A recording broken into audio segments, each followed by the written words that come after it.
and welcome to episode 375 of the Awesome Comics Podcast, the place where the small press makes one hell of a big noise. I'm Vince Hunt, and joining me as always is the creator of the webcomic Vanguard, Dan Butcher. Hello. And if he was a cake, he'd definitely be a Jaffa. It's Tony Esmond. Hold on, it's Vin Diesel. Oh, you're right. Who's this? Oh, it's Vin Diesel. All right. Look, how's it going? Look, hello everyone. Welcome to the show. We've made it to 375 episodes. Hey, wow. This would be a double-sized issue if it was a Bronze Age Marvel comic. Yeah, but we ain't. So it's going to be the standard sort of format. Because we weren't imaginative enough to come up with something. The usual nonsense from the usual fools. But yes, welcome to the show. This week we have a wonderful guest, as always. Catching up. It's been a few years, but you're about to hear an interview with the one and only John Freeman. Yes, surely. Good old catch up. Plenty to talk about with John. Yeah. And do you know what else gives you plenty to talk about? Comic House. Well, it was either that or a visit to the doctor. But Comic House are our lovely sponsor. They're an indie comic marketplace with a difference because they love indie comics as much as we do. Was it that colour? Tony, could you turn the camera off because it's really distracting me. And you really need to. You've got to put more cream on it. If you go to comichouse.com, you see there's a huge selection of titles on their database. If you yourself self-publish and make your own comics, you can list your book on there. It's another avenue to get your work out to the world. And if you have digital versions of your work, then sign up to Comic House and start putting them on the Comic House app. Yes, it's brilliant. It's like Netflix for comics, £3 a month. You get access to an enormous library of digital indie comics that's being added to all the time. There's loads of stuff from past show guests and no doubt future guests and etc. And what's on there at the moment, Dan? A new title been added. Looks awesome. It's called Caspian Porter, Volume 1, Issue 2, The Savage Outcasts of Rooster Valley. The story synopsis goes as thus. The year is 2086. Caspian Porter works for the SMCI Corporation, delivering supplies to colonies throughout the solar system. On a night celebrating his first delivery, Caspian makes two fatal mistakes. 1, he drunkenly gambles away his supplies for his next delivery. 2, he sleeps with his boss's wife. Big mistake. And then... it depends what she looks like, really, isn't it? No, it's still a mistake, Tony. Is it? Yes. So in this exciting chapter, Caspian and Kirby discover more about their strange circumstances and find themselves in a new world isolated by time where they must perform an act to win the people's trust. In this new tower, introducing new characters, dinosaurs, and more. And the cover is Caspian Porter himself riding, looks like a velociraptor covered in armor. So what's not to like about that? Written by Drew D. Lenhart, artist by Joan Fleites, and colorist Jonathan Wetmore. Letters Drew D. Lenhart. So go check that out on Comic House. Yes. What does SMCI stand for? I think you'd have to open up the app and find out. There you go. so you should open up the app. Smooth. You should open up the app, go to comichouse.com, find out more about the 14-day free trial, and dive headfirst into the world of comics. And it doesn't matter if they're in love, Tony. Yeah, it does. Of course it matters. Love matters, Vince. Don't hate love. Don't be hating on love. Matter. Don't give us also that reputation. Honesty and loyalty. You pick. This is right. You've heard it here. Vince hates love. This is pretty rich for you, Tony. You know I love love. Every episode, Vince asks you if you love the listeners. Yeah. Funny this, isn't it? I hate love. I hate it. And I love love. He's trying to throw me under the bus. We do love Comic House and our listeners. So. Yes. Listen to Dan being slick. We do love you all indeed, and we love you so much that we're gonna do all. We're gonna make normal. love to you, like you admit. No, before I start singing "Boys to Men," absolute banger of a band. Dodgy name though. Yeah. Well, it could have been worse. Yeah. Boys on top of men. Boys in men. Anyway, right. You won that one, Vince. Thank you. You did. Yeah. I'd hate to see your hard drive, though. You wish you could see my hard drive. Anyway, right. We're going to continue all this nonsense on the other side of this wonderful interview with the one and only John Freeman. So, see you in a bit, folks. Right then, as promised, this week we're joined by the super busy writer, editor, and the man behind Down the Tubes. It's been a while since he's been on the show. I think the last time we saw him face to face was, I think, at the was it the 40th 2000 2000. Oh, maybe. I think I saw him I've seen him at the lake since. Yeah. We had a beer at the lakes, didn't we, John? Okay. Yeah. But it is always nice to welcome John Freeman to the show. Hello. Yes. Thank you. Hello, John. Hello, how are you all doing? Yes, I think last time we actually talked on this show, I still had hair. Yeah. We were much younger men back then, John. Yeah. But you've certainly been. You never stop anyway. It's super busy, and like there's so many projects that we've got to talk about in this hour or so that we're going to be talking now. But let's just start off with like Down the Tubes. Down the Tubes. We've been holding hands with Down the Tubes and loving it since we started. How's the Down the Tubes world going at the moment?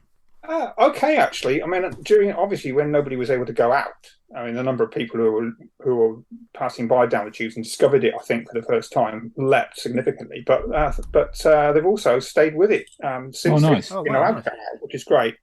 So we're a niche site. It covers British comics. We've got interviews with British creators and reviews from people like Luke Williams and various other people, and quite a lot of legacy content. So you'll find that stuff that that I wrote about 4 or 5 years ago suddenly gets discovered by somebody on a bulletin board or on Facebook or Twitter, and suddenly there's a huge flurry of interest in that particular. I think what else you got on there? What else you got on there, John? You got stuff like I was having a scroll through it again yesterday, and it's stuff like these are all the comics exhibitions that are going on. These are the upcoming festivals. Yeah, it's a resource like that, isn't it? Yeah, it's the stuff that I try and keep that pretty much up to date because it changes. Things get cancelled and other things come along. We've got there's a comic shop map as well, British comic shop map. Oh, nice. Yeah. Which do try and keep up to date. Obviously, the people do tell you when their shop's opening. They don't necessarily tell you when it's closed, sadly. But it's looking pretty healthy. I mean, you've got people like Dean Ormston opening their own shop. Yeah, we've had a new one, haven't we? That one, yeah. And he's going to be at the Lakes with Fiona there this October. So I'll be asking. I'm interviewing that, so I'll be asking about how that's going.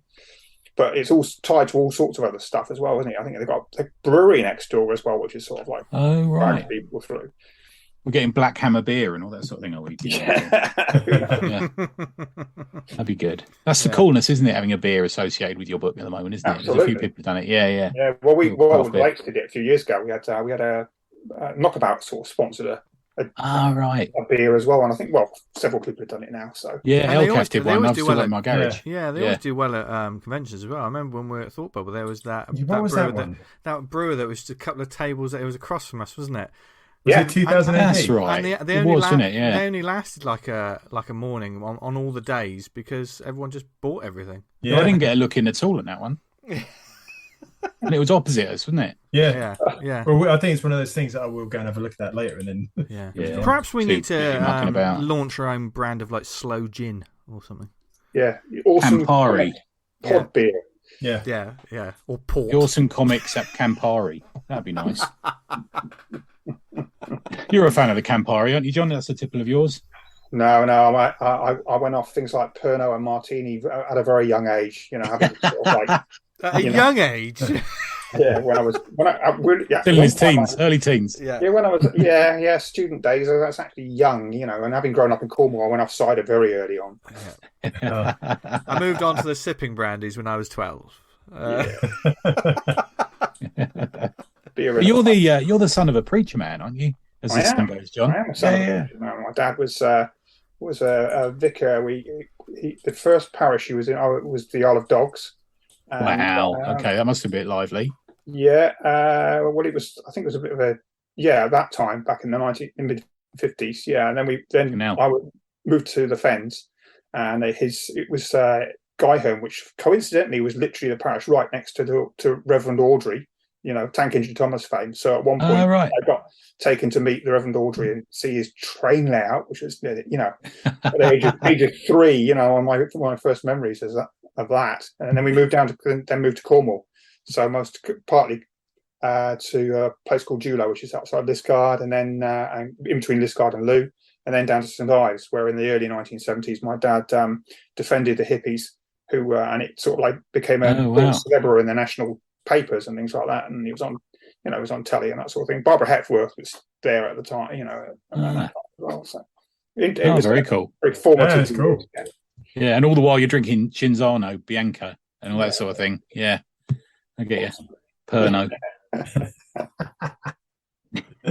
Sherry. The drink of choice of comic creators, yes. So what else can we see on Down the Tubes, John? What else you got going on in there? You got the Charlie's War section. You got a few different bits on there. That was a sort of inherited site from Neil Emery, who sadly passed away, and his partner, I think he sort of like told his partner to make sure I sort of like took it over, and Pat Mills, when we took it over, Pat Mills was very supportive. We put a couple of few extra bits in there. Not a lot has been added to the Charlie's War site, other than when Rebellion did their new books. But it's there. It's a site of it, and obviously there's a guide to Star Blazer as well. Yeah. So there's quite a few features in the background, some of which I sort of forget I've even done them. Like we were doing. Luke Williams did a review of Chronicles of Genghis Grimtoad, if you remember that from Marvel UK days back in the early 90s. That went up this morning, and I've forgotten I'd done a little article on celebrating the 30th anniversary of Strip. Right, of course. Yeah, of course. One of the things I love about Down the Tubes, though, is articles. Like you were saying earlier, it's not. Yeah. Like sometimes one of the things that puts me off a lot of comic sites, the clickbait art. Trying to find the comic stuff. The reviews that aren't really reviews. Let's be honest, or this, that, and the other. But Down the Tubes is always like very well thought out and very respectful of the medium. Yeah. Well, that's kind of you say. I mean, one thing I do try and do, if I get a press release or I hear about something, I don't try and just sort of like run it verbatim. I do try and sort of like do a little bit of research and add bits to it. Yeah. I'll get the press release, then I'll go and check out the creators' Twitter or Facebook or Instagram and things like that, and you'll find they've also given a quote which actually sometimes is more interesting than the press release stuff that they put out. We talk a bit about that on here. Some of the press release and some of the blurbs you get bear no resemblance to what the book's actually about, and sometimes it's a lot better than that sort of rather vanilla, banal sort of summary you get. It's worth looking into these things, I think, sometimes. Absolutely, yeah. And it's worth sort of like dig deep in, because you when you see especially if you with crowdfunding, speaking from an experience of backing a number of crowdfunding projects, I like to sort of like get as much information and sort of like check out some visuals and see hopefully where it's going before I'll commit to backing it, especially now. And like everybody, we're all watching the pennies. Yeah. But there's some great projects out there, and sometimes I think the people who do them, we're not creators. Creators create, and they're always the best salespeople. Yeah. It's almost something that they've had to start learning, isn't it? Yeah, really? Absolutely. Yeah. I mean, it's always. I've always done that. I mean, back when I was doing Doctor Who magazine at Marvel UK, I mean, this is pre-internet, so the only way to promote Doctor Who magazine was go to absolutely every convention I possibly could, until people sort of like thought, well, might actually have a look at it now and pick the sales back up, which sort of helped, especially at a time when the show was no show really. Nobody knew what was happening to it. Yeah, but it's all about you've got to do that. As an editor and writer, you've got to be a little bit of a salesperson. But I think just generally we're a bit, I think it's quite good, but you've got that sort of like, you're a bit worried about whether it's actually any good, even when you've been doing it for absolutely ages, like Vince and yourself, Tony, and Dan. You still got that sort of like, was it actually any good? I might, a bit of imposter syndrome, maybe. Yeah. I mean, I've always had that, So, me too, man. That might surprise you, but I mean, I always feel that is that any good? I think the thing is, when you're creating a comic, you're either writing it alone in a room or you're drawing it alone in a room, and that's one sort of dynamic to your life. And then you're expected to sort of bombastically recommend it and talk about it and stuff. And it's absolutely two different sides of a coin, isn't it? Really? Yeah, it's an art form in itself. I mean, people like Chris Thompson, who are now doing a lot of promotion for people like Wild River and all the the independent titles, and he's doing he's really good at that kind of stuff. I mean, obviously I work on the PR side for the Lakes Festival, and I've done PR for like the Pilgrim Kickstarter I've just done, stuff with B7 Media, and I promoted all things for years. But I think people also don't know sometimes how to write a press release either, that's another resource on Down the Tubes on how to write a press release. Yeah, no, I make you right on that, man. From my experience at Nobrow, I can tell you that's exactly the case. Yeah.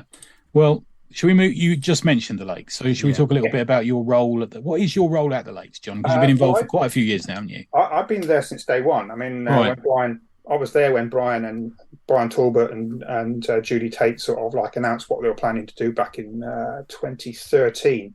Cool. But I wasn't immediately involved in the press side, but the guy who was doing it sort of like fell by the wayside very quickly. So I sort of like fell into promoting it to the comics press. There's a dedicated PR company called Creative Concern who also did the 10 Years to Save the World comics project with the Philippine convention. They're generally involved in sort of like getting the word out to the national press and trying to get, encourage the BBC and the likes of ITV to sort of like turn up with their cameras and do a bit of coverage. And that kind of major PR work, and they handle the website now. But I do the specialist press, and I sort of like now help coordinate what goes out on some of the social media. I mean, I'm pretty much the person who does the most of the stuff on the Facebook page for the Lakes, which also obviously goes automatically out to Instagram as well. So, and that's quite a art form in itself. I mean, if you've had experience with Facebook, trying to build an audience there is pretty well nigh impossible, and trying to encourage that audience to necessarily move and actually go and look beyond Facebook is also a challenge. But that said, we know it happens. I mean, I know from my own statistics on Down the Tube, so I can bring that experience to the table, that majority of hits from social media come from Facebook rather than other. That's interesting. sites. Yeah, that whole analytic thing's changed the game, innit? Knowing where people are coming to your site from is a really interesting thing that's got to be worked in now, isn't it? Absolutely, yeah, and it's the same with Kickstarter. You're looking at looking at the stats for that, and for the Pilgrim. It's very interesting that a lot of the people who are backing it. I mean, it's only launched yesterday, but the people who backed it a lot of them have come from within Kickstarter. They're discovering, they're looking around on Kickstarter for comics. This was kind of interesting. It's sort of like people going into Smiths and looking around Smiths for comics. Good luck. That's what we call it, man. It's like a shop shelf these days. Kickstarter, isn't it? Yeah. I find that there's even those moments where I get sent a link about a creator that I like that's just launched another Kickstarter. I go on that page, and there'll just be a little, "Oh, you might like this," and then all of a sudden I've discovered something else that I then end up pledging to, and then I picked up on that straight away because Steve Tanner from Time Bomb Comics, and I think trying to think who else, the guys who are doing the Thunderchild, Mad Robot, they promoted quite a few different comics as part of their updates. Sort of like people who've had, if you pick that's up more and more common. Like Mike Collins, for example, has backed the project, which is we've known.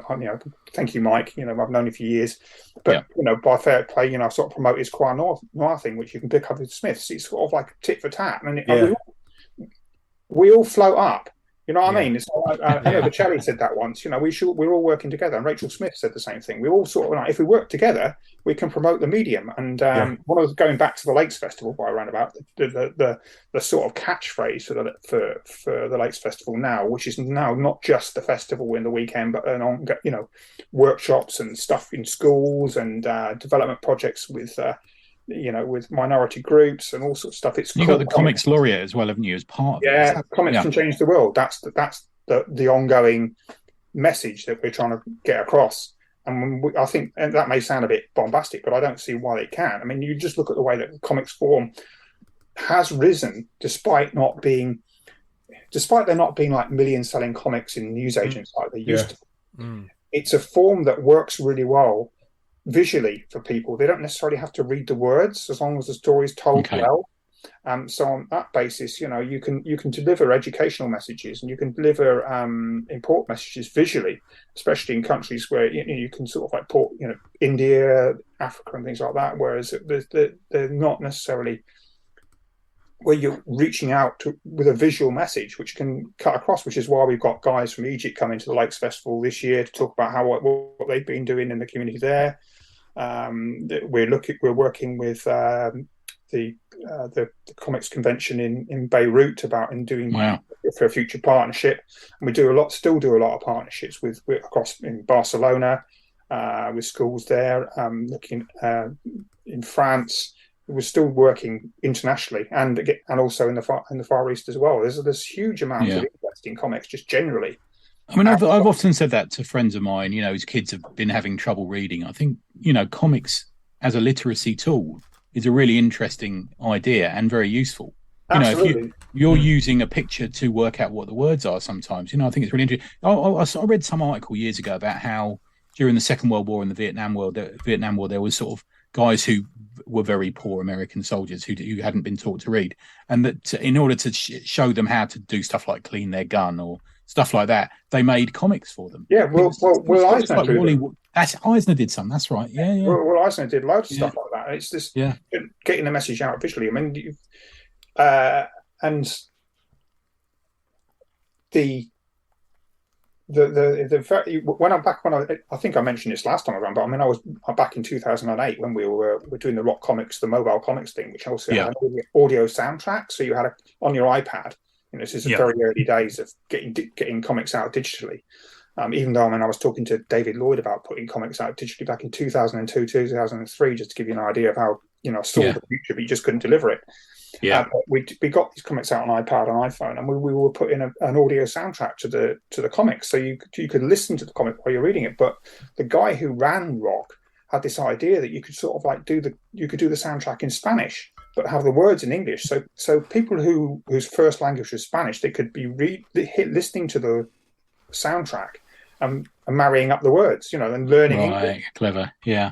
The project's still out there, but I don't think they've done anything with it very recently. And I think it's a great way to sort of, and I work with a company in Italy called CGL, where we were doing comics that were used, and they put them out on a CD with the magazine, which had the comics in Italian, but the comics themselves were in English in the magazine, and they listened to the soundtrack in Italian to sort of like work out what was going on, because it helped them understand English better, and most importantly, what the editor, the publisher wanted was colloquial English. So it was like we were told to sort of like have English phrases and sort of like things that people would, likes and stuff like that, which people, so Italians would pick up on the nuances of English as spoken here.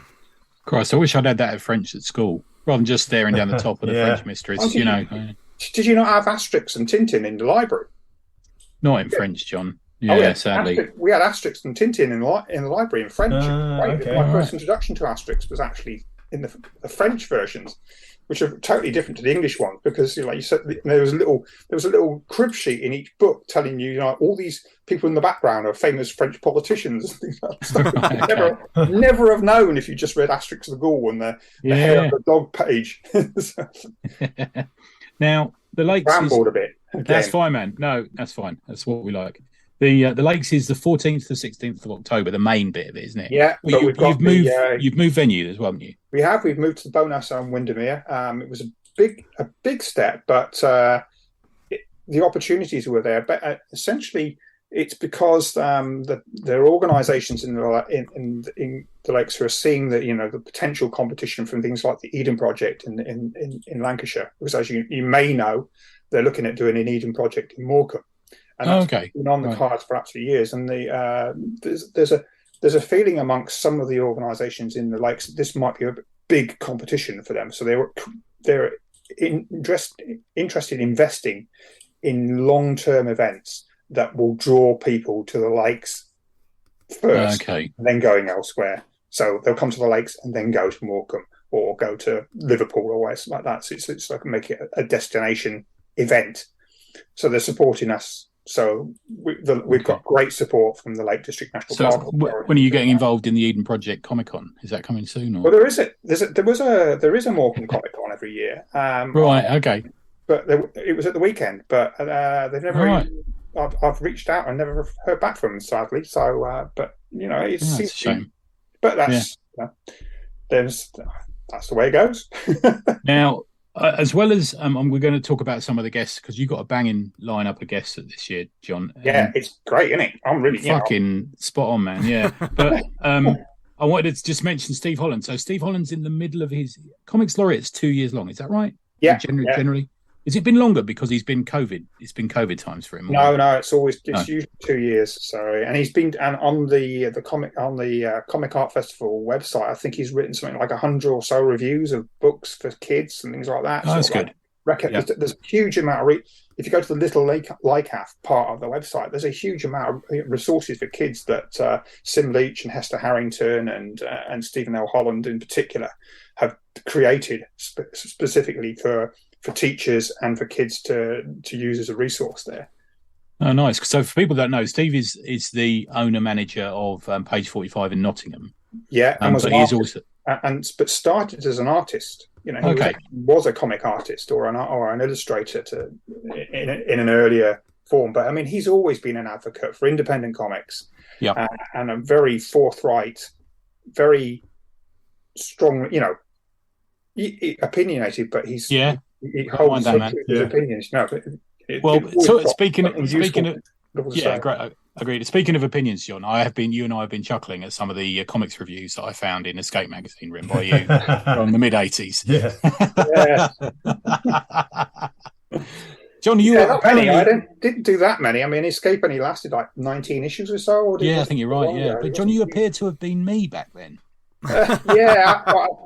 We were talking about this. Lou Stringer and a few other of us were talking about how Kev S. Sutherland as well. We were talking about how comic reviews were really quite snarky back in the 80s and 90s. They really were. Yeah. But I think if you writing a review now, I think you're a bit more. I would say people are a little bit more tempered because it's sort of like longer lasting and digging out your copy of Escape and finding a review where I'm sort of saying, well, this isn't particularly very good, and sort of it's that's the thing is, the reviews back then were.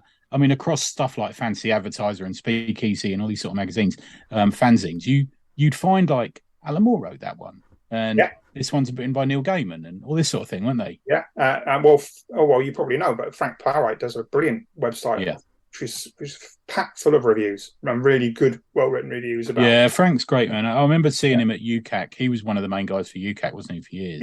Yeah. Yeah, that was that was back when there was only one comic convention in the country. Yeah, that was the dream come true, going to London to go to that for me. Yeah, I love that. But so Steve Holland's going to be there. I think is he doing a talk about what he's been doing? Yes, just generally. But we've also got, obviously, in addition to that, we've got, as I say, James Hernandez, who's co-creator of Love and Rockets. Yeah, I was going to run through some of the guest names actually. Yeah, you feel free. Yeah. So First up is Dave Gibbons. Now, we had a little chat before we started press record, but he's got Confabulation, which I think was going to be out around about now, but it's been put back to December. So Dave's going to, which is for people that know, is his much awaited autobiography. Which we're very much looking forward to hearing from. But I expect he's going to be talking about it a bit, is he? He will. Yeah, with Tim Pilcher, who's his sort of like co-conspirator on that one, as he was on his other previous book. Yeah. But I'm sure there's people have plenty of things to present with Dave Gibbons for signing at the festival. We're going to need us anyway. But Dave's always a great guest. He's always sort of like... He's such an interesting dude to listen to, isn't he? Yeah. He really is. Yeah, I might bring back my Watchmen that he signed at UCAC in the 80s for me when it was coming out and get him to re-sign it. That might be fun. Are you sure he signed it? Because actually, me and my friend Matt Bingham, who went on to be chief designer at FHM, we actually sat at the table once and we actually forged Alan Moore's signature for a few people. We didn't actually say we weren't Alan Moore. No, I was quite fanboy. I'd have known, but I do admire you for doing that, John. I think you've done a bit of that, haven't you, T? I've done that once. Yeah, it's quite amusing. Yeah. So we've got Dave Gibbons, we've got Alison Bedshall. Yeah. So how did that come about? Where's she? Is she Canadian? I can never remember. She. Well, she's hugely popular for all the stuff she's done. So you've caught me on hop because I don't have the tab open to remind me of who people That's right, are. Man. Yeah, I think she's so she just had an Eisner nomination for How I Got Superpowers or whatever that book is. Yeah. Tons of stuff, beautiful art, Fun Home, popular American cartoonist, just sort of Fun Home and things likes to watch out for. Are You My Mother? The Secret to Human Strength, all that sort of stuff. She won 5 Tony Awards, so which was the stage musical adaptation of Fun Home. Oh, I didn't know that. Okay, so, that's Dan's dream to win a Tony Award one day. So quite a queue, but we've also got the usual mix of creators who you may not have heard of. And obviously, we've got people like Brian Hitch as well. Bill that's going to be good. Worked on Simpsons and Futurama. Brian Talbot, Charlie Adline, he's been a massive supporter of the Lakes Festival since day one. Yeah, that's great. And you got Greg Rucker as well. Yeah, Dean Ormston. Is Greg Rucker in person or is he? He's in person this year. He had to hold off because of COVID and various other things in the past, but he's definitely coming this year. Real. Michael Lark isn't currently on the guest list because there's still a little problem. He was on the guest list, but he may not be coming this year. Well, fingers crossed we will get him. It was all dependent on travel arrangements, and I will know that if he's coming, he'll be back on the list on Monday. Oh, cool. Okay, that'd be great. Good, and obviously we've got people like Matthew Dooley, who's won the Guardian, the Observer Prize. With Flakes, know that book. Yeah, that wonderful Ice Cream Wars thing there. Mick McMahon. Oh, that's gonna be good. He's got they've just announced a Apex edition, have they? Of his David Roach says they're doing the second one, and it's possibly going to be out in December. I think I caught that this morning. So me too. For that, I'm guessing that's early Slane stuff. I'm guessing. Yeah. Oh, yeah. So he's got like put out one of his appeals. So if people got anything lurking in their attic, can you help me out? So. Yeah, that's going to be great. Tom Richmond from Mad Magazine is going to be there as well. Yeah, he and his co-partner on things like Mad have done a magazine called Claptrap, which is a continuation of Mad, which I've backed. Oh, I found Indiegogo ages ago, and it's been in development for ages. And I get the occasional update, but I don't know if they'll be bringing copies over. But he has said he will be bringing stuff over to sell at the event. So. That's great. I bought that James Bond. All the James Bonds in a picture. Yeah. That print I bought of him about 6 months ago, and it's lovely. I love his stuff, man. I mean, he's the new Mort Drucker in a way, isn't he? Absolutely, yeah. I mean, obviously, the still Mad's still out there and still going. But if you check out Claptrap on Indiegogo, then maybe it's worth checking out for updates on where they're at with that one. Yeah, he's got a great Substack. I know we're going to get to yours in a minute, but he's got a great Substack that's worth subscribing to as well. It's a free one as well. Yeah. So you've mentioned Jaime Hernandez. That's got to be a great get for the Lakes, isn't it? Oh yeah, absolutely. Yeah, and fair play. Fair play to him. I sort of like I do about 10 or 15 or so creator interviews. I didn't do any last year, but I did. I'm doing them again this year. Sort of like running through September. I'll have like little quick 10-question quick fire interviews with people. And Carol Tate, one of the organisers of the festival, gave me a list of saying these are the people who you haven't talked to before. So Jane was obviously the first one. I thought, well, I'll give it a punt, and he's come back straight away. So lovely, I've got Mike, and I've got one with Mike Perkins, one with Brian Hitch, and one with Jacob Phillips so far. Marina Mayeres has also sent hers back as well. Oh, brilliant. Well, quickly on the Hernandez Bros is there's a movie about to come out about them, isn't there? There's a big documentary being launched about them. Are you getting to show that at all? Do you know, or it's not on the so far list? Yeah. No, you've caught me on that. I didn't know about that at all. I only read about it today, actually. Funny enough. Oh well, yeah. See, you're absolutely up to. I thought I read it on your site because I tend to get most of my news from down the tubes. There you go, John. Yeah, but not American stuff. I don't tend to cover much American. That's true. I mean, there are. I should go and have a look now because I know that the Lakes were part organisers of the festival in Huntington Beach that I went to, and he was a guest there. So I'm guessing that they hooked up a bit. They met a bit there in order to invite him over. Yeah, we've always had we've had a long-term partnership with the National Cartoonist Society in the States, which is the president of that is Steve McGarry, who is actually right. He's at this, isn't he? Yeah. Yeah, he's actually from Manchester. I saw his band play that night. Yeah, that was Luke. That's his son, Luke McGarry and Joe McGarry. Oh right, okay. Luke's does the sad, chewy Star Wars caricatures and things like that. He's brilliant. He's done loads of stuff. He's even done a Godzilla style special logo for the Lakes District National Park Authority, especially, which will be used in all our promotions during the festival. Cool. The other one as well is I know Sean Phillips is almost a local, isn't he? He's actually been a patron of the festival. Yeah, as is Charlie. So yeah, and he's done that brilliant poster, man. That Silver Surfer across the lake, isn't it? Oh, it's one of my favourite bits of art from him, I think. Yeah, beautiful. Yeah, have you guys seen that one? No, I don't think I've never seen that one. It's like a movie poster, but it's the Silver Surfer going across what you kind of guess is Lake Windermere. Just skimming the surface. Oh, and it's done in that kind of retro style of what they used to do on seaside towns. Yes. Yeah, absolutely. Yeah, it's like a railway poster. It's brilliant. Yeah, that's right. So beautiful. Yeah. Posey Simmons, she's going to be there? Yes, definitely. Is she a regular? Is she? I can't think I've seen her there before. I think we've had her once before. The last time I saw Posey was at an event at the Cartoon Centre in London. Right. She was a good guest. She's been involved in comics since, she was doing pocket illustrations for The Sun many years ago. So I've come a long way since then.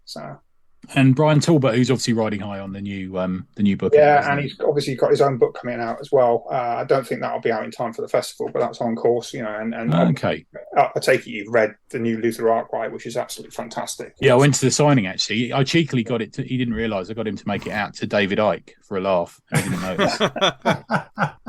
I thought that was in keeping. But I remember reading his book years ago, which was about famous comic creators, shitting themselves on planes and falling over balconies and stuff. Do you remember that book? Yeah. Well, Brian and I go back to the old Westminster Comic Mart days, because at that point, Brian lived in Preston, just down the road from me, and we used to get the train back together. So, nice. Chew the cud about comics in general and things like that. So not every time, but it was always, it's always been an interesting guy. Man, there was the ones that sent the ones in Westminster in Parliament Square. That one. Yeah, yes. Yeah, there was the big Westminster Central Hall. Central Hall. That's where Paul Gravett and Peter Stanbury ran Fast Fiction.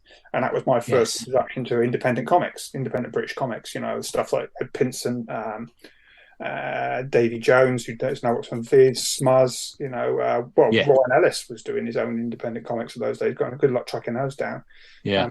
Lou Stringer was doing his own stuff as well. There was a huge amount of stuff. And then Trident Comics came along and, But like Harrier Press and all these sort of people. And Marvel UK were sort of like regular signings, and that's where I first met Alan Moore.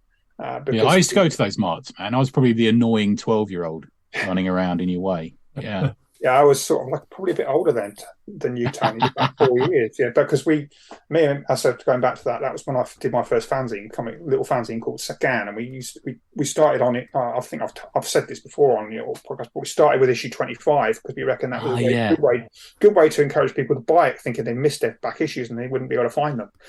And then we worked backwards, and it was only when Paul Gravett said, "You're really confusing me when I'm trying to sell this in on the Fast Fiction sheet." So we had to go do in order. Yeah, what great days, eh? Yeah. Oh, so good. Bonkers. Yeah. No web. I've been enjoying reading through I bought a load of old fanzines and dug a load of my old ones out, and just going through the letters pages. There's so many people that I know who are writing in like 1980s fanzines. Yeah. Well, I mean, just check out Dave Hathaway's Prices. Yeah. Fantastic fanzine resource. It's absolutely superb. Put it in the show notes. Remind people about it because it's a fantastic thing. So much there, isn't there? Yeah. Tons of stuff. Yeah, that's really good. And so, going back to a couple more people. So you've got, so it's not just old fogies. No, like I said, John, you got Ram V there as well, who's the hotness at the moment. Yeah, we're big fans of Ram's work. He's been on the show. Yeah.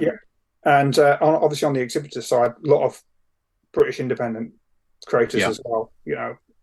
We've got some of the, obviously my own, project with B7. We're doing Pilgrim there. Benjamin, tell us about B7 because this is an interesting. So it's audio plays as well, isn't it? Is that right? Sorry, is it audio plays as well? B7. Yeah, B7 Media's been going for years. They first started doing things like Blake 7, and we did the Dan Dare audio adventures together. That's right. Yeah, a couple of years back now. And that's sort of, but I mean, I've known Andrew Mark Sewell, who's the guy who owns and runs it with Helen Quigley for a longer, going back as far as my Doctor Who magazine editing days. Right. And, the offshoot of the Dan Dare audio project was he wanted to do his own comics. He was been involved in doing comics in the past. He ran comic shops back in the past. So we talked about, they've got a project which is Pilgrim, which is a much bigger thing, but we're just focusing on the comic at the moment. That's the most we're trying to focus specifically on getting the comic out and introducing people to the universe, and then sort of like see where it goes. And hopefully, we don't want to sort of like push it as sort of like a cross media project because the comic's more important. I'm not big on sort of like doing comics just to see if they'll be turned into a agreed. game or a TV show. You don't write a comic with that in mind. You write a comic, so Yeah. Well, so we've got that. Let's not skip the promo here, my friend, because it's I backed it today. So Pilgrim 2121 Secrets and Lies issues 1 to 4 by B7 Media is currently on Kickstarter and it has 28 days to go. Yeah. And I backed it today, and it's well worth backing. Some of the visuals look absolutely lovely. Oh, thank you. Yeah, we've got a good team. Yeah, Neil Edwards, you know from working on Fantastic Marvel Four, stuff. Yeah, all other sorts, and Spider-Man and things like that. His stuff on Thor was great, man. Some of my favourite stuff. Yeah, and obviously he's still doing quite a lot of various bits and bobs, sort of like it. So we've got issue. Well, you got blackmail material on him, John. I'm saying. I've tried to work with going back again. That just circles me back to Rock Comics, because the first book I did at Rock Comics was a book called T-Mobile, and Neil did some wonderful test pages, but he just wasn't at that point. He didn't feel ready to do it. So things have come full circle, like nearly 15 years later, and he's doing this book with me now. Okay. Do you ring him and say it's time to give you a chance? Well, I do that with everybody. Always neg them, John. That's a good way to start. Absolutely. Yeah. We're paying a reasonable page rate by current standards. We've got Alex Ronald on covers, and Neil's done one as well for the first issue. We've got Jim Campbell lettering it. Martin Baines has coloured it. You've seen the pages on Kickstarter. I hope everybody likes it. You've even put a couple of the pages for issue 2 on your Substack as well, haven't you? Yeah. Tease that in the update. The first update I did, thought, I'll tease you with issue 2. So we're making progress. I'm working on writing issue 3. So tell us what it's about, John. Give us a little bit of a shout what it's about, man. Setting about 100 years in the future. Obviously, there's been environmental problems. The world's sort of like 2 power blocks, basically. We've got space exploration. They've reached out into the nearest solar systems, and there's quite a lot of things which we'll explore later on. Stuff where where humanity's actually gone to Mars, gone into the asteroid belt, but that at the moment we're focused on the Earth, where one of the power blocks has found an alien spaceship under Antarctica, and it's as the story unfolds, we realise it's a much bigger thing than they thought it was, without giving too much away. Right. And so we introduce it small with Lily and her father Noah. There's a free comic you can read on the Pilgrim 21.com website, a little 8-pager we did with Shift magazine last year. Yeah. That sort of introduced those 2 characters, and they're sort of like trying to find out. Well, Lily's trying to find out what happened to her dad, and meantime we've got this conspiracy, these 2 power blocks vying for power, and they see this huge alien spaceship as one way to gain power and get the edge over the other. So it's a bit like I liken it to unraveling an onion. You start off with the outer layer, and then we'll dig deeper and discover there's other things going on. Got a small group of characters, and against that we've got, as well as Lily trying to find out what's going on, we've also got the characters who are actually being recruited by that Western power block to explore the spaceship, who have got no idea where they are and what they're digging into, except that it can be quite dangerous. Cool. So that's good, man. What's the delivery date for that? Have you got one in mind? First issue's out in October. Then we're going to do it quarterly through 2023. So the second issue will be out. Good work. Oh, brilliant. Yeah, I've just taken it. Good man. One of the reasons for that is because we've also got several other things lined up. One of which is the Hancock graphic novel by Stephen Walsh and Keith Page. Yes, I've seen that. I'm a big Hancock fan as well, man. What an armful. That's a 275-page beast. Which I'm currently working on fine-tuning some of the pages on now with designer Robert Hammond. So again, we're aiming to get that out for October and have that at the Lakes. We're working with Adrian Clark at Get My Comics so we can get the thing printed. It's going to be tight, but we're determined to try and get it out there for the.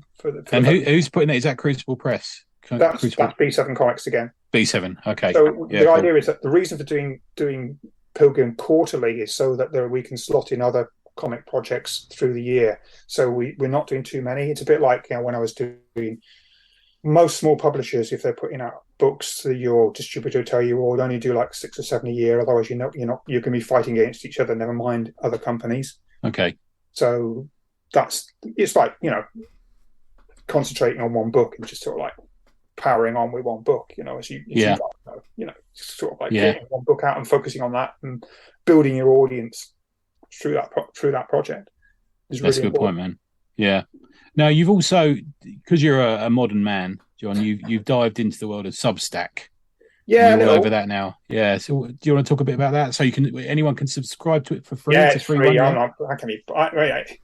I'm one of these people who does Substack and apologizes every time it's delayed. So I can assure you, you're not going to get inundated with. But one came out today. Was it today or yesterday? That was yesterday. Yeah, I did one yesterday. But I had something to say, didn't I? I had sort of like go and support Pilgrim. So, which actually was good. There's about 250 people on the mailing list, which isn't math. Doesn't mean that's good. But yeah, it's good. But what was great was about 60% opened it to read it, which is great when you figure that most newsletters will get something in the region of 20 to 23%. Oh, interesting. So, okay. And most PR companies will tell you that's good. Right, that's interesting. Yeah. Now, it's an interesting platform, Substack, and it's been sort of floating out there. It's come in and out of fashion a bit, isn't it? In the last sort of, I suppose, 2 or 3 years, 2 years maybe. But I subscribed to Howard Chaykin's and a few other. Yeah, me too. Did you read his one that came out today about how he hates it when people take dogs on planes? Yeah. Right relief, isn't it? Yeah. But what you can also do, and I didn't realise this until I saw something from our buddy Cliff Cumber earlier this week, is you can put podcasts out there. There's audio. Yes, they started doing it. Yeah. Added the podcast option, so you could bung awesome on it. Yeah, as a mailer sort of thing. Yeah, it's an interesting one. Yeah. And there's all sorts of things out there. I mean, there's also, so many different things where people have tried to make a go of it and they've got VC funding.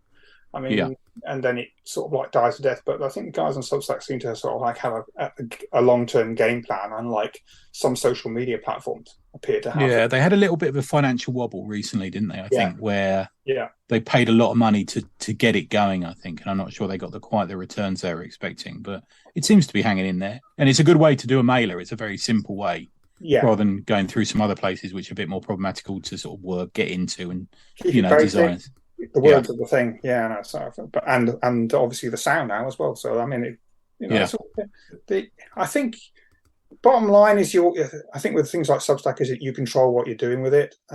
You've got a say over it. Whereas if you're sort of like focusing on promoting your stuff through social media platforms, the social media platforms are only interested in growing their own audience. They aren't really, despite the number of tools that they've got on offer, and some of the tools are absolutely fantastic. It's a full-time job developing your audience through a social media platform like Facebook, Instagram, and Twitter. I don't think it's a dedicated thing, and there are people who are dedicated to doing that on behalf of companies. Who has the time, man? As well, Yeah. I mean, we saw the statistics. I think it was Mark Miller put out last year about the very small fraction of people who actually look at Twitter anymore who are comic readers.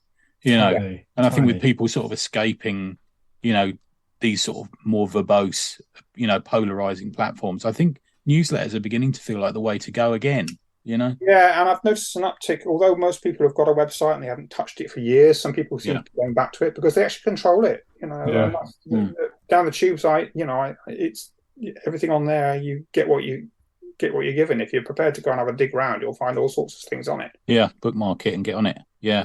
What about how's your OnlyFans site going, John? Is that coming on? We all tried it over lockdown, didn't we? Yeah. What? I don't even know what that is. Yeah, all right, John. Yeah. It's a site where you basically put up pictures of your comics and it's just for the fans. John, it's pornography. Don't look at it. John, Don't Google it. Don't look at it. Don't Google it. Mrs. Freeman will get the hump. I was just going to make the observation. It does seem to be that mailers are coming back in fashion, and Substack as a sort of a part of that, because you can just reach directly to the audience and the people. Yeah, and you hear and vice versa. I mean, you could always do a newsletter from your own email address, or set up a Google email address and do it from that. But you can only put out so many at a time before another mail. It's assigned as spam and that sort of thing. That's why things like Substack are quite good. I mean, for professional stuff, I've used MailChimp. Yes. For the last 10 years for the Lakes Festival. But Substack's great. It's easy to understand for people. Also a phone app, which I think is good. which is why I really cottoned onto it. You've got everything there. You can scroll through it rather than having to go back through your emails. I think it's more convenient, you know. What does NIA run on, T? Because I always I get an email when you've done a post on that's a WordPress. They email you out if you're following it. Yeah, it's quite good like that. I think Pat does his on WordPress as well. Yeah. You click on the email and it takes you through to the site. Yeah. Yeah, I kind of like that version of it. Yeah. Yeah, I think there's quite a lot of people who follow down the tubes on WordPress, and I get click throughs on that on a regular basis. Yeah, that's good. Good man. Yeah. Now, we have to ask you obviously about Star Trek, and we also going to have to ask you about your days at Marvel UK, because it's a sort of. Let's start with Marvel UK, because you were a writer and an editor there, weren't you, John? Yeah. Started as an editor. Well, I started as a designer. I was working with Steve Cook, who designed the 2000 AD logo later on. On Cindy and Doctor Who, and we did other things besides. You know, you start at back in those days at Marvel UK, you had your writer Baptisms of Fire working in the color separations department, where you sort of like cut out this red stuff to create the color separations for the comics. Don't ask me how it works. I can't even remember, and I don't even want to. But I was absolutely pants at it. You know, so I think that. And then I moved from designing the Doctor Who magazine to editing it within about 4 months, which was apparently something of a record at the time. Who did you take over from there, John? Wasn't Des? Was it? Right. Okay.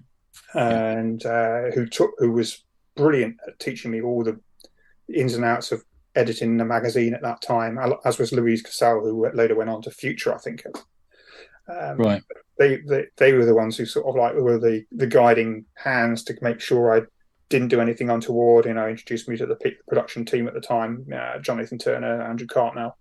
Nice. And obviously, it was at the point where Doctor Who itself on TV, then nobody knew what was going to happen to it. It's sort of like they walked, the Doctor and Ace walked off screen at the end of Survival. Yeah, and we didn't know it was coming back. And the BBC never officially, not during my time, ever officially said that it was cancelled.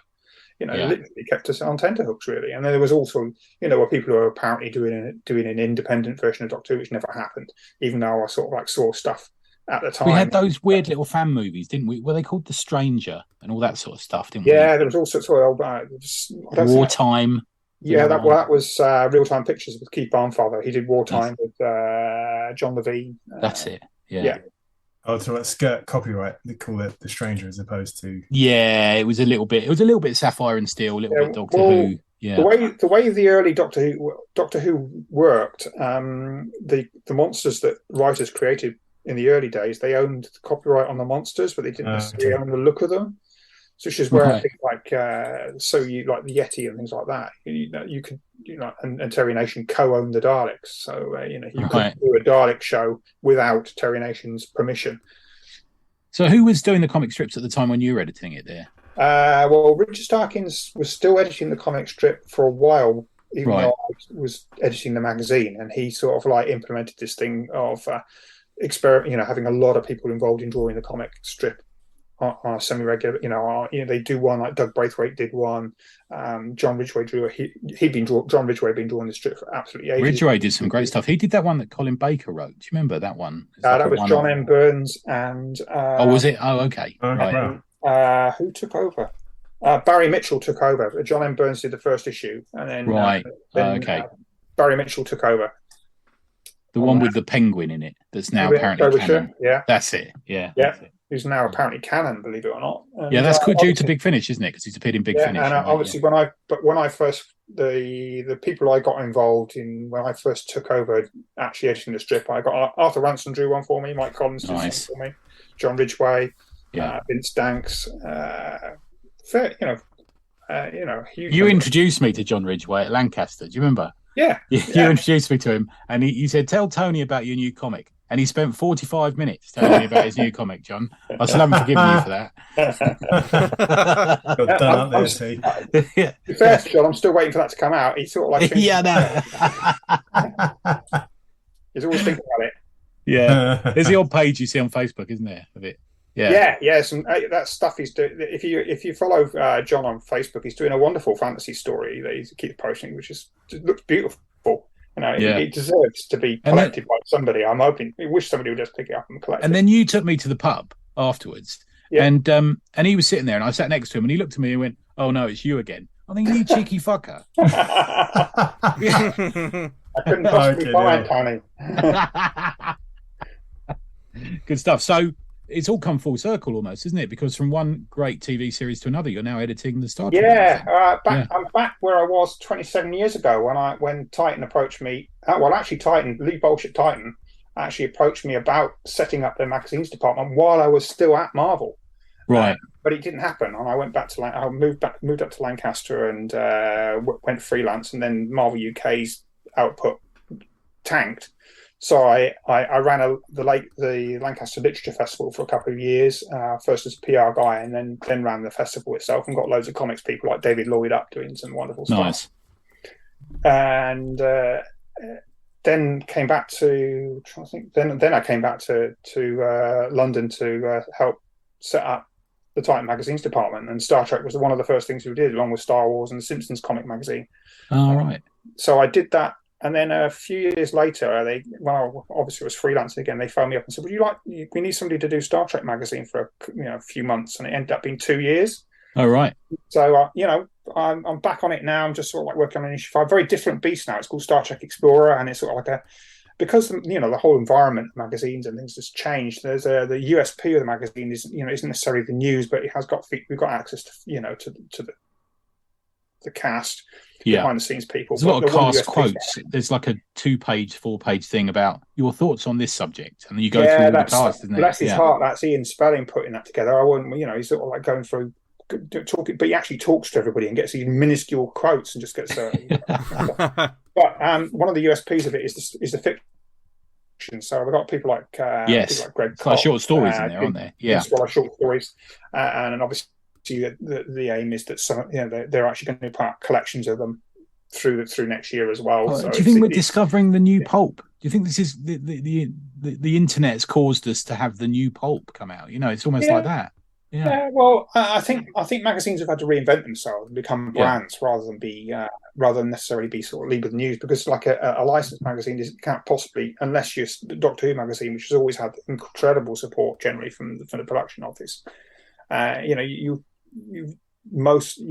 Although we get the Star Trek magazines huge support, it's always going to be behind the internet now. As soon as something happens, people know about it and it's out there. And gone are the days where you could hold on to an exclusive for 3 months in the hope that nobody found out about it. Like the Master returning and that sort of thing. Even when these days, if I'd done a shoot with Daleks on the set. On the location of the Curse of Fenric, people would have been online saying, "Oh, the Daleks are coming back to Doctor Who," even though it was actually a photo shoot for the magazine and a complete wind-up on my part to send them down there deliberately to wind people up. Right. Did you get down to the set of the Curse of Fenric? Did you then? No. I sent other people. No, I saw Survival, parts of Survival being shot. What else? Greatest Show in the Galaxy in a car park up where Casualties. Used to be where Holby used to be filmed because they had an asbestos scare and everything was being recorded in tents. Right. And I had to take John Higgins had done a wonderful cover and Sylvester had approval on it and he didn't like the face, so he literally this is my boy Doctor Who story. You've heard this many times, I'm sure. Where Sylvester actually climbed. Goodness only knows if John Nathan Turner had seen him, he'd have had a fit. But he climbed up on all the scaffolding to actually sort of mimic the cover to get the face right, so John would just tweak it slightly for him. Oh, nice.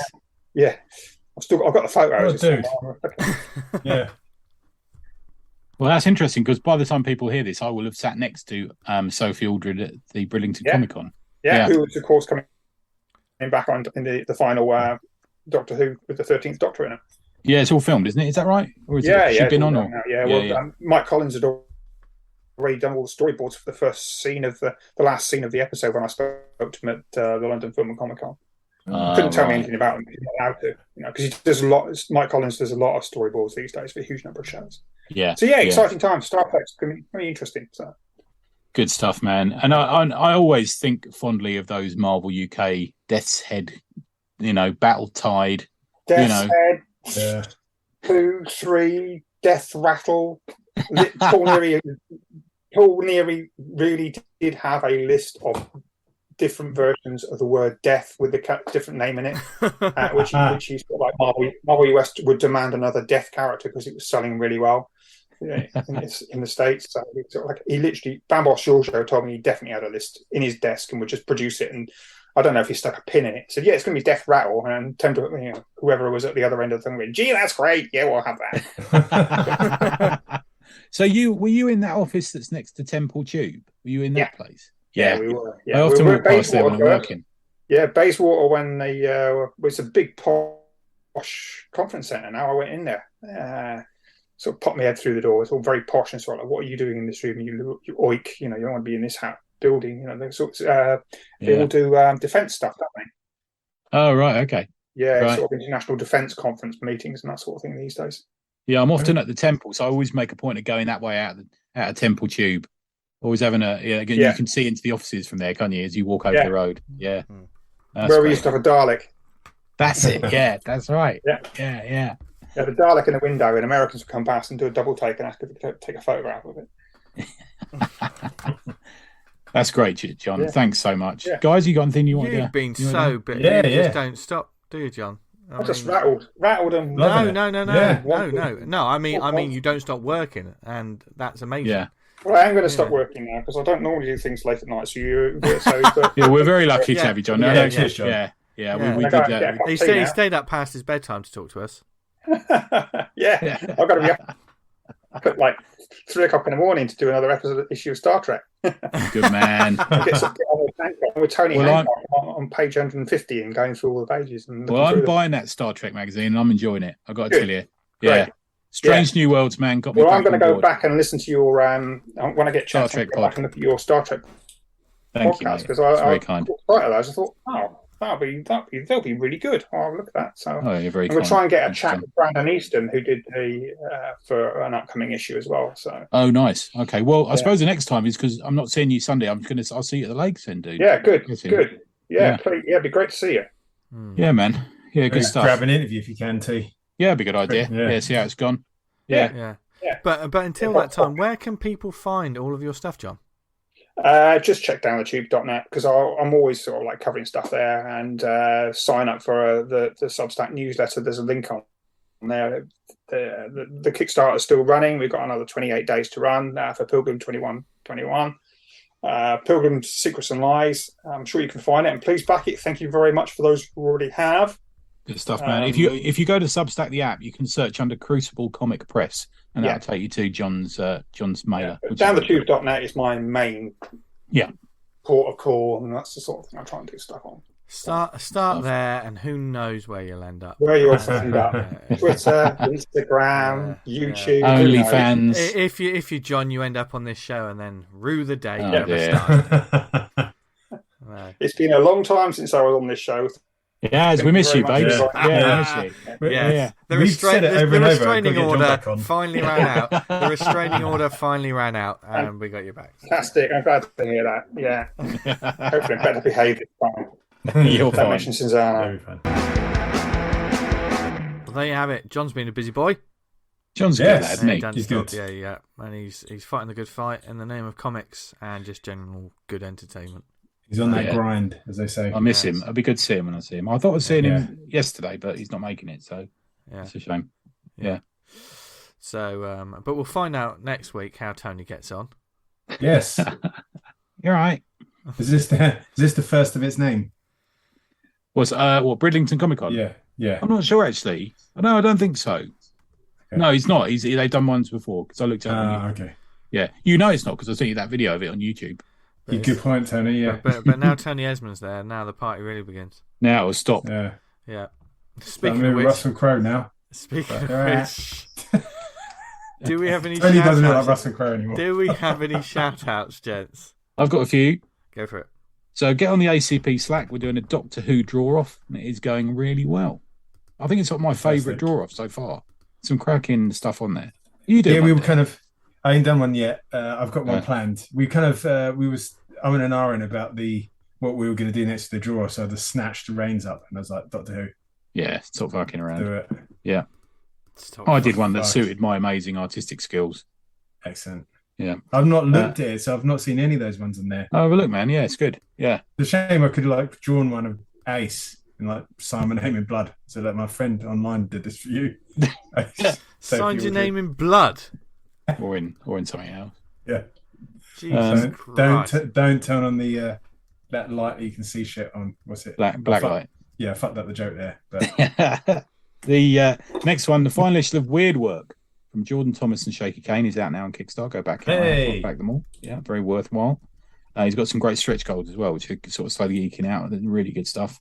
Myself and Eamon teamed up with Damien Edwardson to do a special DUI episode of Omen to That. And it's literally just come out as we're talking. Should be live by the time you listen to this, most certainly. It was a good chuckle, and we talk about the process we went through. You two guys get mentioned. And also go and buy Clear Run by Art92 by Helena Edwardson, who's obviously my collaborator on DUI. Yeah. And it's I talked about it last week. It's a great little book about a dog. I've yet to back this and buy this. Sorry, and that is my error. Got to do that. Yeah, well, hopefully I would have seen some yesterday in the flesh, as it were. Yes. And obviously the last one is the one we all know about. Go and buy DUI Comic, issue 2 at duicomic.bigcartel.com. There's still a couple left. I've heard a little rumor it might be going back to reprint right about now. Oh, wow. Fucking sold out. That's good news. But go and get a copy. You can get a copy for £9, or you can get the digital issues for £3. And money goes to Cancer Research UK. It's an absolute whopper of a book. It's massive, isn't it? Yeah. You wouldn't pay that in a shop for a comic, would you? Oh, no. You wouldn't be walking away with much change from a £20 note for that. Yeah, I agreed. Yeah. Dan, do you have any shout-outs? No, I call out people's Kickstarters, but when they kind of smash the goal and they've only got a few days left, I usually just they'll be fine. Yeah. So no real shout outs. The last page of Vanguard's going to go up tomorrow, issue 20, and then I'm going to be wheeling the sights onto finally getting Viper 2. I've been talking about the fucking ages. Oh, good man. Get it done. Yeah. Awesome. Yeah, I think that's a good bit of timing, man, I think. You guys haven't seen, no one's read it. Even you two. So no, it's a complete secret. Yeah. My word. Oh, can I quickly pimp my own work? Because we of course pimp our own stuff. Is Fur 2 has went to print. Yeah. Has gone now to print. I'm really pleased with it. Daryl Thorpe, who's the artist on it, has absolutely fucking killed it. It's really nice. I can't wait for you to see it. There's a couple of twists and turns in it, which I'm quite pleased with. Fantastic. Which he's really pulled off in the art. Awesome. Yeah. Love the first one. Yeah. So thank you, mate. Looking forward to this one. Cheers, mate. I got a couple of shout outs. We talked a little bit about Substack just then. And I've only basically skimmed the surface of that. But one that I do follow, and I highly recommend everyone follows, is our pal Nathan Kelly's. Yes, received one today off him. Yeah. feralkingdomstudios.substack.com. Go on there because he's one of my favourite artists, and there's some great comic book pages on there. And he's got back into like collecting action figures. It's a it's a dangerous game in a dangerous world, Nathan, and I'm kind of I'm there with you. You're better off fucking smoking crack. You'll spend less money. Yeah. But as well as all that, there is still one of my favourite nights on that trip I had was a night out with him, Falpy, Ray, and Nathan in the boozer, and we just talked each other's ears off for about 8 hours in this like cowboy bar. It's the in best Charlotte. Best times at a comic convention when stuff like that happens. So go to Feral Kingdom Studios. Definitely check them out because he's got a lot of stuff in the pipeline. And we were contacted by another company that's starting up soon, Visi 8 Entertainment from Indonesia. They sent us a sampler through, and go to Visi 8. That's VISI8.com to check out the look of their work. There's lots of different titles. It seems like I think early next year they're going to be launching a lot of these titles. We got a sampler through, and some of the artwork looks amazing. There's one with a kaiju like monster destroying a city where it's just absolutely astounding artwork. They're from Indonesia and that sort of area of the world, and the comics look great. Oh yeah, that's nice. I'm just looking at fucking hell. That really cover. nice. I've just opened it now. Yeah. Can someone just go and get these people and get them to do a Shang-Chi comic? Yeah.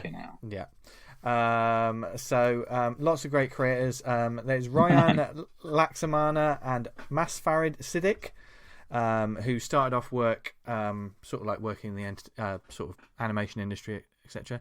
And then they met comic book creator Kevin Van Hook, who some people know is one of the creators of Bloodshot.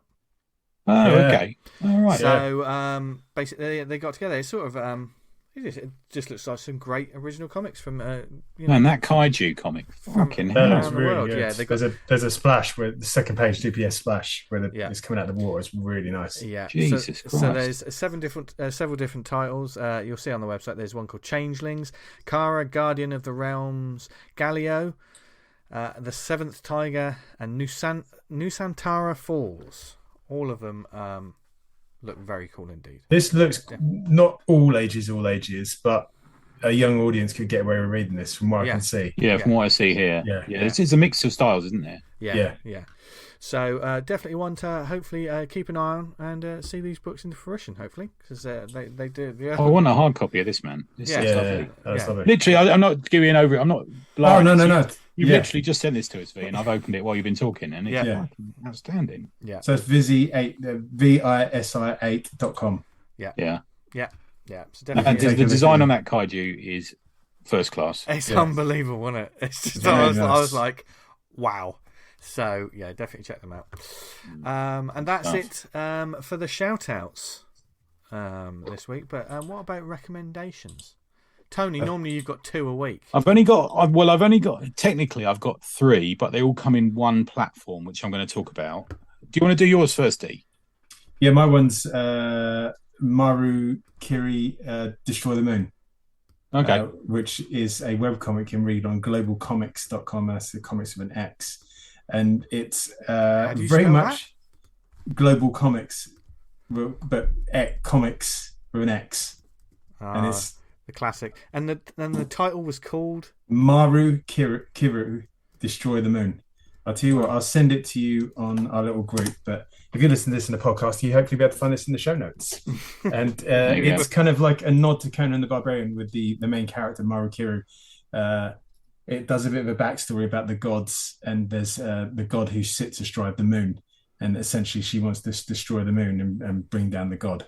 It's I would have a hard time describing the artwork because it is very kinetic and pop arty, and they use the chap who does the colouring is, how do you describe it? It's kind of lots of neon pink, cyans, yellows.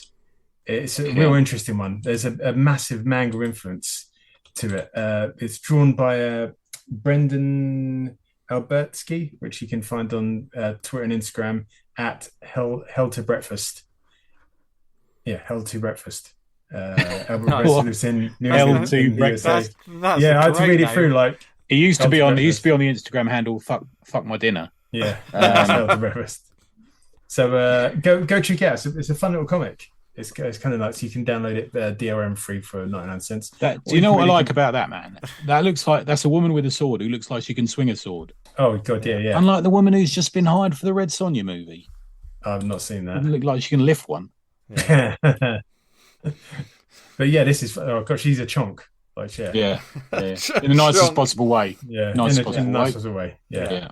I'll do one quickly that I think we briefly mentioned last week. I sort of touched upon it, but it's another amusing strip that I discovered on Instagram. But if you go to Kohney.com, that's Kohney, you will find the strips of Neil Kohney and The Other End. These are sort of your classic humorous strips, one of which I sent to the guys last week, about a guy who used to be a tree. Oh yes, I remember this now. Yes, and it's the website itself, and he posts on Instagram, of course. I think there's a good cross pollination of there's a lot of Instagram sort of cartoonist, isn't there? Because there's a good sort of pacing to that. When you swipe across the panels. Yeah. I find there's Dan Harris does it well. Yeah. I'm discovering there's a lot of creators who both do the Instagram, and then I'm kind of. So much so that I'm kind of surprised when I find a website of them, and the website is pretty polished. Does that make sense? It's sort of like, oh wow, it's all fully legit. But The Other End's been going for a while, and there's absolutely fantastic strips about.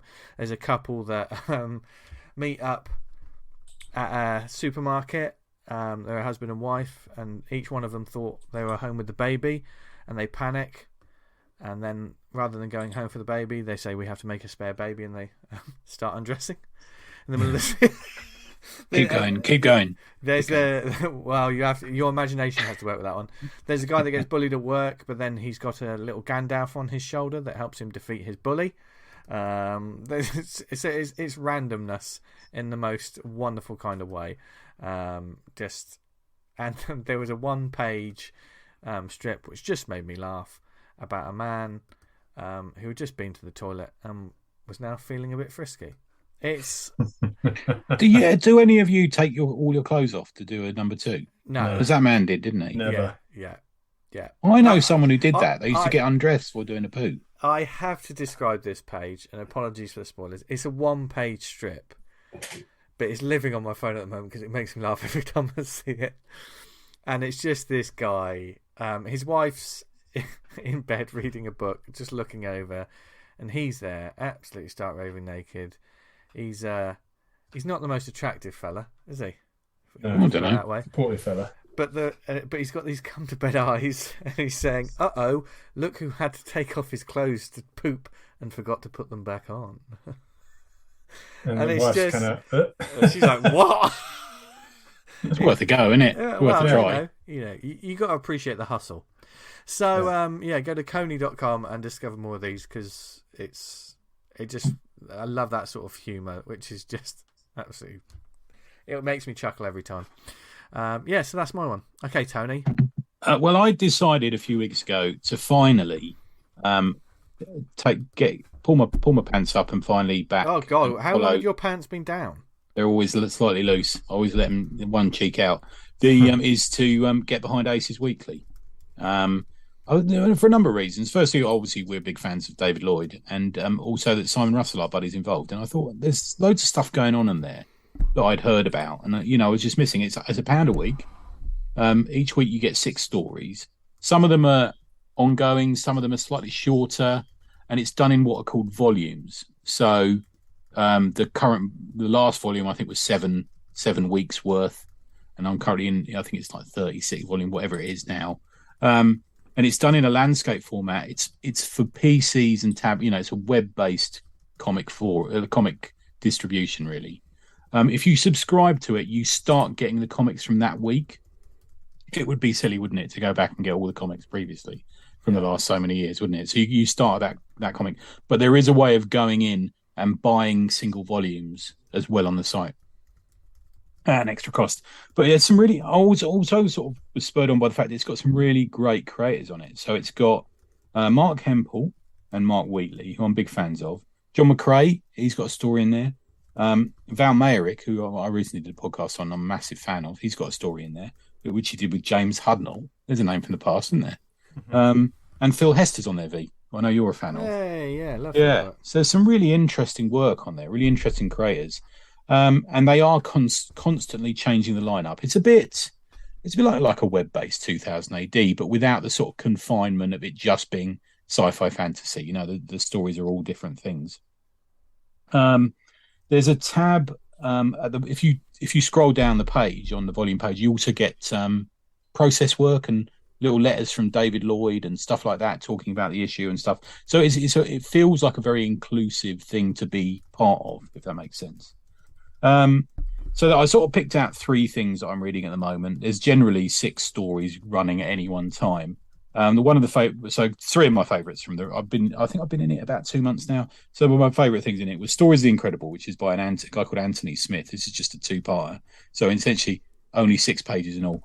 It's got an old school sort of monsters on the prowl. You remember those sort of almost pre Fantastic Four, pre-Spidey kind of monster books that Marvel put out, that sort of thing.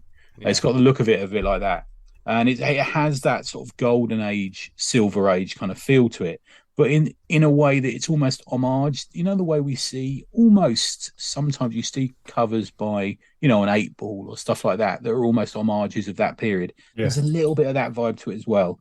And it's about this dude called Miles, and he works for an advertising agency, and he's always sort of on the bus and on the train kind of think of ideas. He's like the ideas man, And he decides that as a stunt, they'll build this massive monster as a stunt for an advertising campaign they're running. But then aliens land. and you have to work out what's going to happen and what will the aliens think of this vast monster. So that's a really good one. Another one is called Labyrinth by a guy called I think it's Rob Goriz, and it's honestly some lovely art on it. It looks like it's a BD book, it really does. It's that sort of detail, rich art to it. And it's about a guy called Jorge Luis, who's desperate for a job, and he finds an advert in a newspaper, and he decides, I'm going to apply for this job in a library. So he goes and applies for this job, and it's just really not what he expects. And it's actually a massive building site, like a massive, labyrinthine, city-sized sort of labyrinth of books. And they're using the books to build a maze, a labyrinth to hold something. And he becomes addicted to reading the books, and he pulls some of the books out and starts reading them. But you begin to sense there's something more to it. What are they trying to trap in this labyrinth? There's a little bit of the Fahrenheit 451 about it as well. Okay. There's a little bit of the sort of Kafkaesque, the trial kind of feel to it. And there's even a little gag where there's a Kafka, but I think someone mentions Franz or something, the Kafka book on the wall. And they're building something. I won't spoil it because that's a really good one. I have to say the art in that spot on, lovely. And then there's a funny one which is Mutant United by Gary Whitlock, and it's about a mutant football team, but it's done in an old school kids weekly style, like a Bash Street Kids weekly style, but a Bash Street weekly style where the creator gives zero fucks. You know what I mean? Just doesn't care. And in one of them, they face off against the Roswell Rovers, who are like from Area 51, and they're using force fields and death rays and stuff like that in order to win the football game. It's a bit like Roy the Rovers, as if a load of mutant kids played a different kind of team every week, and they have to find a way to win. And there's a massive sort of dinosaur that just stands in front of the goal, so they can't possibly score a goal, and they've got to work a way around it.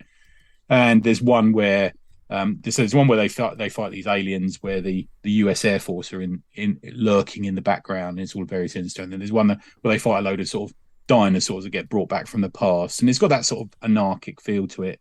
And it's just fun. It's the sort of thing that it's somewhere between Viz and the Beano, somewhere there, but in colored as well.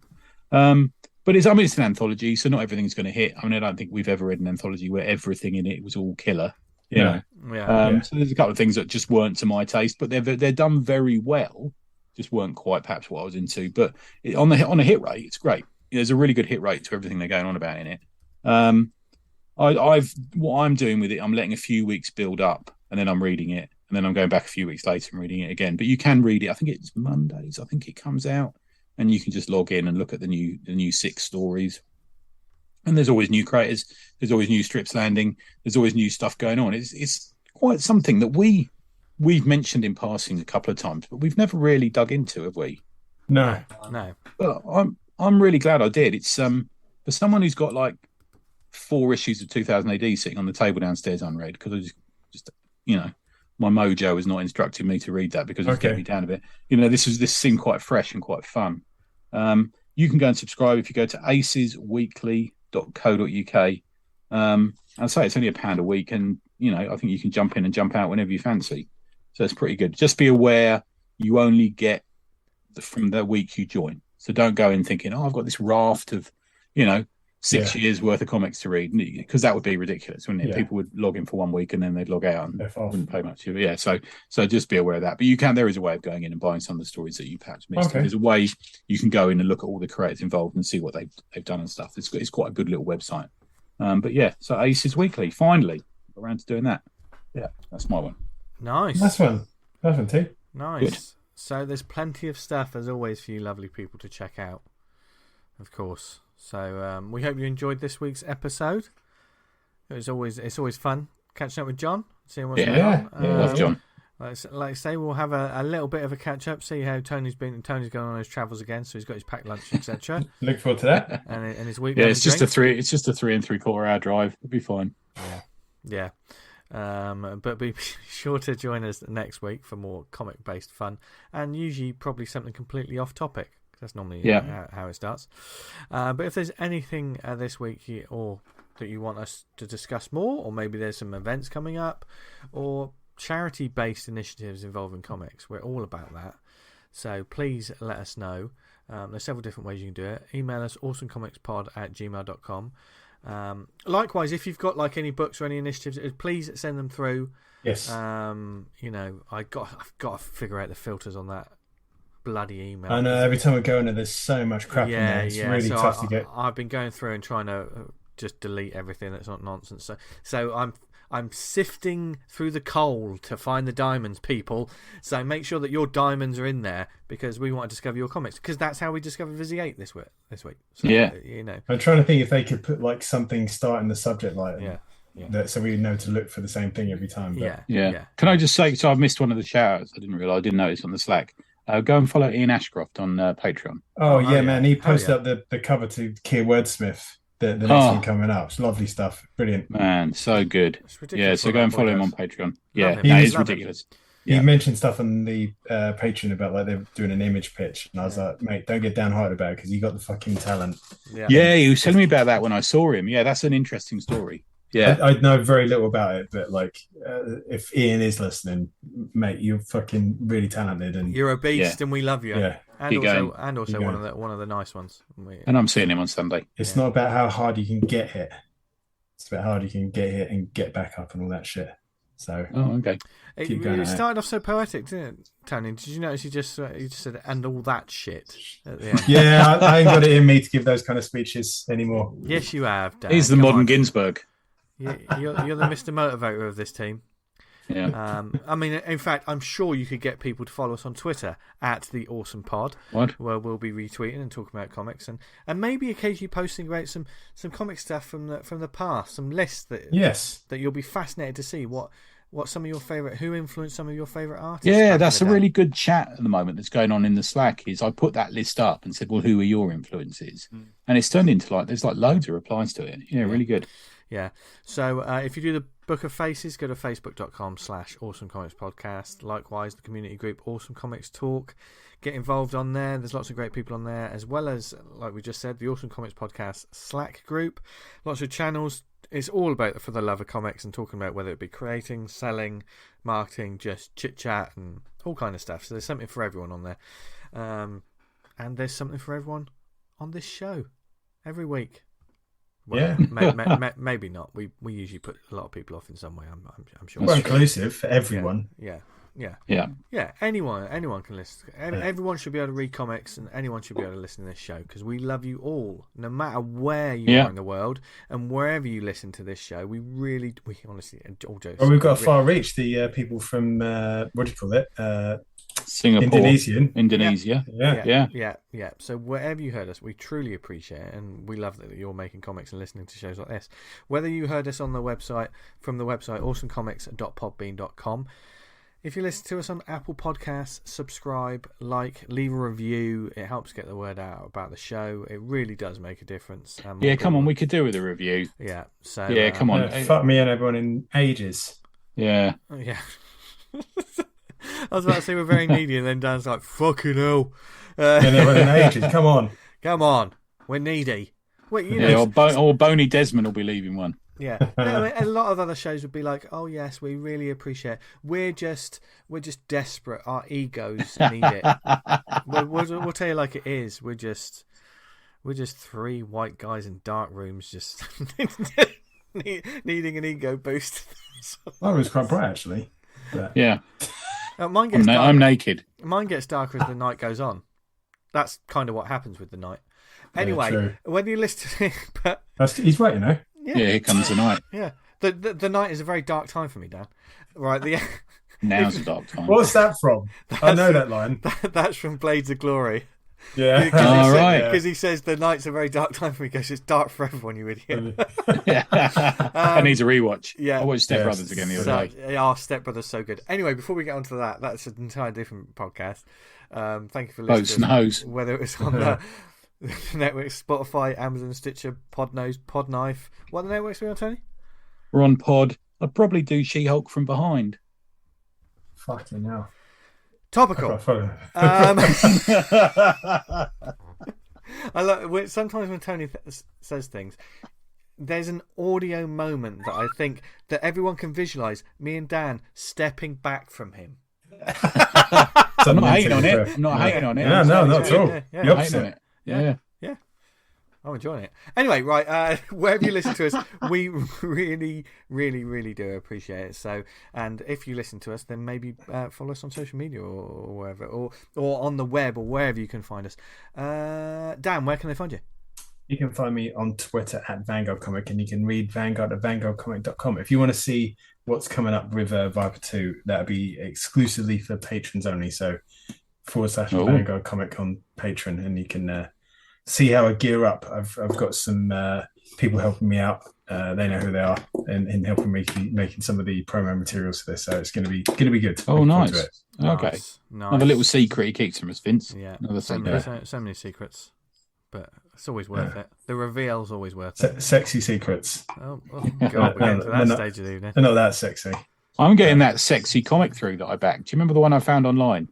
Oh, which one? That's gonna be good. The one about the pin-ups of the ladies, the space ladies. Send us a link after the show. Is it called? Here we go. What's it called? Asteroid something or others? I think that Asteroid Belters. That's it. Came across that one all the time. Yeah. Can't remember who did that. Anyway, but where can people find your stuff, Tony? Neverindanything.com. There you go. Bang. You can find me on social media at Jester Diablo, and I also do a gaming show at the moment called Safe Space. Look for it on YouTube. We're going to have like not a safe space, though, is it? No. There's lots of horror. It's even if you don't want to watch it, it's a decent sort of like background. I have it on as noise. Yeah. The still the title on that is a fucking chef's kiss. Thank you. Yeah, love that. It's satire. Yeah. And if you like sci-fi and horror, and people just having a laugh and playing some games, check that out. And thank you for checking out the show as always, and to John Freeman for joining us this week again. Thank you very much, John. And I guess to you lovely people out there, no matter where you are in the world, I love love. No matter what Tony says. He hates love. And I love all of you. Dan, do you love them? That's not true. Most people, yeah. Yeah. Yeah, see, you have to caveat it, don't you? You hate love. Yeah. Tony, do you have love in your heart? No, I have it in my pants. There's that audio pause again. See, that's not true because I'm not wearing any. I'm gonna. Yeah. As soon as they made Winnie the Pooh royal, like public domain, Tony thought finally. They're doing a Winnie the Pooh horror film. Let's not. That's it. Yeah, that's boring. They've done it when they did the banana splits. I thought, okay, that's it. Fair enough. Now they're doing a Winnie the Pooh. Yawn. Yeah, it's only to get people talking about it. What kind of people would talk about it? Hold on, we just well, mentioned it briefly. Oh God, we've played ourselves. Anyway, thank you for listening, everyone. Have a brilliant week. Read loads of comics, make loads of comics. And from Dan, Tony, and myself in Awesome HQ, take care of yourselves. We love you. Even Tony does. And as always, what should they do, guys? Say awesome. Oh, Tony, you were off the gate there, weren't you? I was ready to go. Like a swimmer, ready to jump into the pool. Because I'm sitting here with no pants on. Makes me feel lively. Ready to go. Yeah, exactly. Speaking of ready to go, I think it's time we finished. Don't go. Mm-hmm.